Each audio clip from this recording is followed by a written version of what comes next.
Minal Mustafa wa ala alihi wa sahbihi ahli al-wafa wa man tabi'ahum bi ihsanin ila yawmil liqa wa alaina ma'ahum wa fihim bi rahmatika ya arhamar rahimin. Subhanaka la ilma lana illa ma 'allamtana innaka antal alimul hakim wa tub 'alaina innaka antat tawwabur rahim. Amma ba'd. Sesepuh ini sepuh yang kami muliakan, terkhusus seluruh jajaran takmir Masjid Al-Istiqamah dan segenap para jamaah sekalian. Mudah-mudahan Allah menjadikan kita orang-orang yang mencintai masjid dan dicintai oleh masjid, dan semoga Allah hingga dikasih oleh Allah Ta'ala kemudahan melangkah terus ke masjidnya Allah, dengan harapan mudah-mudahan kita dipermudah nanti di akhirat untuk berjalan dan melangkah menuju rumahnya Allah yang abadi, yaitu surga Allah. Amin ya rabbal alamin. Sebelum kita teringat kita dengan sabda baginda Muhammad sallallahu alaihi wasallam, Bashiril masya'ina fil dhulami ilal masajid bin nuri tammi yawmal qiyamah. Berikanlah, kata Rasulullah, kabar gembira, bisyarah bagi mereka orang-orang yang setiap waktu di mana sholat dikumandangkan, kakinya digunakan untuk melangkah ke Allah. Kabar gembira apa? Bin nurit tami. Allah Subhanahu wa ta'ala akan mendatangkan kepadanya suatu cahaya yang sempurna kelak nanti di hari kiamat. Semuanya orang sholat dan semuanya orang juga berjamaah. Tapi sholat dan berjamaah yang ada di masjid ini memiliki kelebihan tertentu yang tidak dimiliki pada jamaah selain di masjid. Kita tidak membahas tentang fadilah 27 derajat, karena fadilah 27 derajat pasti akan diberikan bagi yang berjamaah dimanapun tempatnya jamaah, walaupun di tengah jalan, walaupun dalam kondisi perjalanan, walaupun seandainya di dalam rumah. Kalau jamaah tetap mendapatkan fadilah 27 derajat. Tapi yang menjadi permasalahan, apakah mendapatkan cahaya yang sempurna di hari kiamat? Tidak. Yang mendapatkan cahaya sempurna di hari kiamat harus melalui kaki masya'in yang harus melangkah ke arah masjid. Jadi harus berjalan kaki kita ke arah masjid. Semuanya orang bisa berjalan, tapi kalau jalannya seandainya hanya sekedar di tempat lain, walaupun digunakan jamaah, seperti orang muter-muter ning omah, kan pengen jalan, muter barbar, tiwas kesel nggak dapat apa-apa. Tapi kalau melangkah, walaupun rumahnya depan masjid atau plek dengan masjid, sak langkah tok masuk ke masjid, tetap mendapatkan cahaya dari Allah Subhanahu wa ta'ala. Apalagi beberapa langkah. Ustadz kan enggak melaku, pakai jemputan mobil. Temriki tok niku Pak kula nanti dijemput niku temriki tok. Makane kula gak hadir niku sungkan. Gak iso, pokoknya harus hadir. Soalnya mobil selalu standby di depan. Nek mboten mobil Pak Hidayat nggih mobil Mas Arif niku. Nggih cuma temen iki tok dijemput. Masya mulia banget aku rek. Niki alasane takmir gak oleh udzur satu kudu budal. Bagaimana penghitungannya? Lewat ban.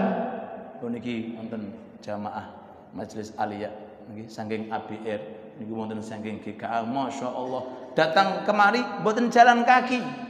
Pakai napa? Sepeda motor, pakai kendaraan. Dihitung oleh Allah Ta'ala muteriban.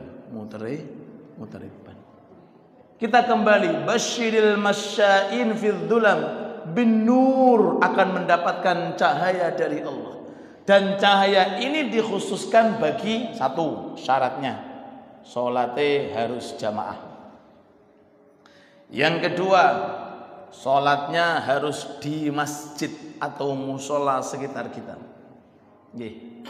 3, secara khusus salat yang ada di malam hari. Fil dhulam. Napa yang dimaksud? Salat Isya kalian salat subuh. Allahumma shalli ala Muhammad. Secara khusus fil dhulam, orang yang jalan ke rumah Allah Ta'ala dalam kondisi gelap. Ini zaman dahulu. Kalau zaman sekarang golek dalan peteng kangelan.